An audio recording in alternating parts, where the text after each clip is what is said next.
Hello, I'm Carl Stefanovic. Welcome to this special Sunday edition of A Current Affair. And tonight, that video, that single act of retaliation, the moment when a 15-year-old boy said enough is enough and finally stood up for himself, taking on those who wanted to take him down. That boy is Casey Heynes, bullied for much of his life, a hero to millions tonight. This is his story. He just came up out of nowhere and grabbed me by the shirt, and then he punched me in the face. Then he goes for a second hit, I blocked it, and third hit, I don't know if he connected, and then fourth and fifth tried to hit me.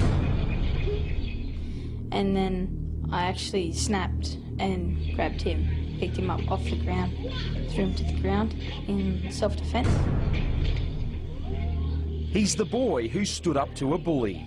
I was just looking at him. I wasn't really thinking. I was just like, yay, finally, it's over. After a lifetime of torment and abuse, finally Casey Heynes fought back. The moment captured in a 40-second video clip that was posted online.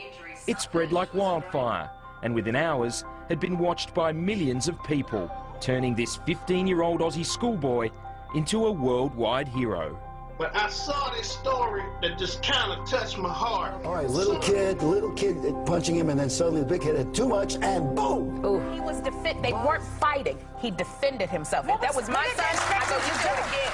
Everybody on this planet who has seen your video is in your corner. Casey, you're a man, okay? And I salute you.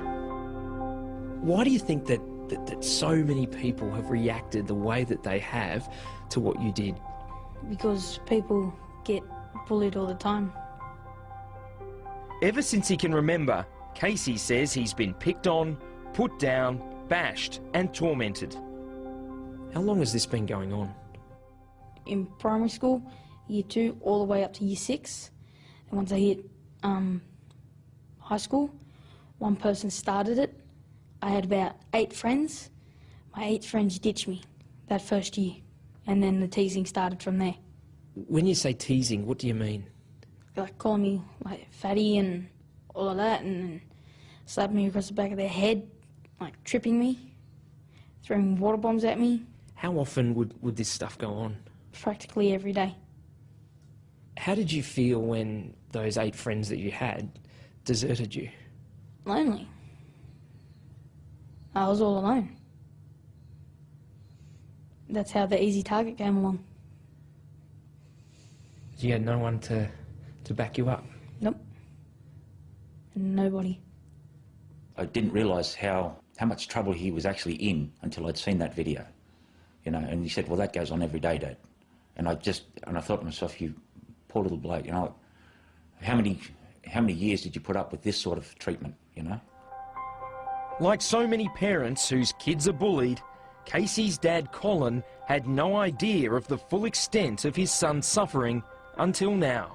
When he was saying in the interview, I had a tear in my eye. I felt so bad, you know. Fancy having all your friends and then they just walk off and just leave you there, really. What makes an okay day? When nobody touches me and teases me. Do they happen often? No, not really. Like, not the good days. What was your lowest moment? When I contemplated suicide. When was that? Like a year ago. Well, I just started putting myself down. Like, put myself down to that level. And then all the crap just keep on piling on. It's tough, eh? What got you through? My sister. Casey's older sister, Tiana, despises the bullies. She's always been there for her brother, helping him through his darkest moments. Every day I'm just like, oh, make sure you get to school all right, or I hope you have a good day at school, and just make sure nothing happens. Like, I feel like I need to walk him to school, you know? What's the worst thing that's happened to you at school? I've been duct taped to a pole. Duct taped to a pole? Yeah. They put the duct tape over my eyes first, then dropped me down and duct taped me to a pole. Why do you think they target you? Because I don't retaliate. You're an easy target. Pretty much. Last Monday was just another school day. As usual, Casey headed for class. As usual, the bullies were waiting for him. But this time, things would be different. Where did this all start with this boy? Well, like 2 weeks prior to that, he and others would come up to me and slap across the back of the head and tease me and all of that. What would they say to you? Like you're a fatty and like lose some weight. Casey was on his way to pick up a timetable when he was ambushed, punched in the face by 12-year-old Richard Gale. You laughing at ya? Go, Richard, go. Wow, this is getting sad, bro. Egged on by his mates, the little kid taunts his victim and lands more punches, until suddenly, Casey snaps.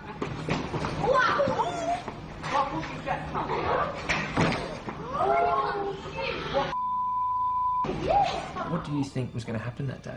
I thought the rest of them would be jumping in. That's why I picked him up and dropped him, because I was scared. I just wanted to defuse the situation. Have you ever reacted like that way to a bully before? No. Why? Why did you react this way this time? Because everything just built up through 3 years, and so the anger that came out of it. You'd had enough? Yeah. Casey acknowledges that the smaller boy could have been seriously hurt. He was lucky to escape with just a grazed knee. In line with its zero-tolerance approach to fighting, the school immediately suspended both boys. Looking back on what you did, do you think you overreacted? No. Why not? Because all I wanted it was just to stop. When did you first hear about what had happened? When Casey came back from school, then he showed me the video and I said, I know I should be doing this, but high five. How did you feel that he stood up and did what he did? Great. I felt good. Why? Because it felt like, for me, he defeated something that's been troubling him for years. What went through your mind the first time you watched that video?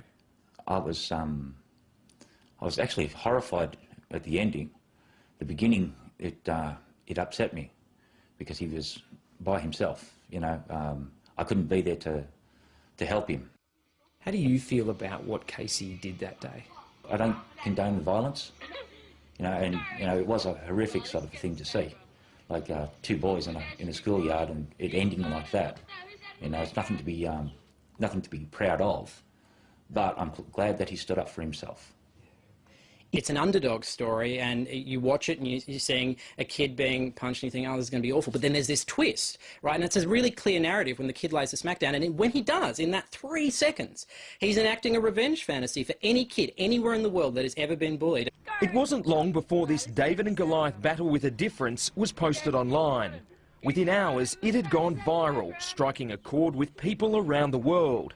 Media expert Mark Fennell of the ABC's Hungry Beast program says millions are cheering Casey on as a hero.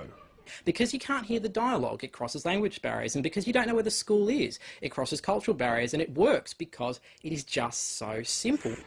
The clip has been remade in countless ways, from a Street Fighter video game to this South Korean animation, complete with Casey the Punisher turning into the Incredible Hulk. It's gone way beyond just a video filmed in Western Sydney. It's now become kind of a phenomenon and a culture unto itself, where people have taken it and are so inspired or, you know, kind of thrilled by what this kid has done that they've actually gone and created new things inspired by it. And it's taken on a life entirely of its own. The numbers are truly staggering. At least 4 Facebook pages with more than 200,000 fans. An online poll by showbiz website TMZ with more than 150,000 votes. There are literally dozens of YouTube videos with hundreds of thousands of views and comments, almost all of them backing Casey and his defiant stand against the bullies. How does it make you feel when you read some of those messages? Pretty good. Why? Because I've never had so much support. You've got hundreds of thousands of people in your corner now. Yeah. That must be a pretty good feeling. Yeah. 14,710 people. There's like even this. messages on the Facebook page and website pages saying, oh yeah, I got bullied too, and I never had the strength to snap like you did, Casey, you're my hero, and all of that. What else do they call you? I got one that calls me the Punisher, Hulk Smash, like all kinds of superheroes, Batman's calling and all of that. Are you a superhero? No, not really. Wish I was. Do you think your brother is a hero, particularly to other kids going through similar stuff? Yeah, he is. He's now an icon. The support from around the world has been incredible. I've never witnessed anything like this. It's so huge, you know. I just can't believe, you know. And I'd like to thank a lot of those people too for lending their support to Casey. This looks like the place, mate. Do you reckon all this attention, all this support will change him? It's already changed his demeanour and self-esteem. You know, like you can see, he's standing a lot straighter, a lot more proud, you know, which is very good for him. And also for a guy who only had one friend last week, and now there's, like you say, 230,000 odd people, you know. Yeah, it's a big difference. Are you proud of him? I'm very proud of him. I'm proud of him because he stood up for himself. They backed him against the wall, they gave him no option, and he had to do it. He just, you know, he had to defend himself. There are probably hundreds of thousands of young people who are going through exactly what you've been through. What would you say to them? Look for the good days, keep your chin up, and school ain't gonna last forever. Hang in there? Yep. Good advice. A courageous and articulate young man, just pushed to the absolute limit. And if you have any problems with bullying, I know so many of you do, too many in fact, give these guys a call. It's the Kids Helpline on 1800 55 1800. That's 1800 55 1800. They are there to help, and they make a huge difference in a lot of people's lives.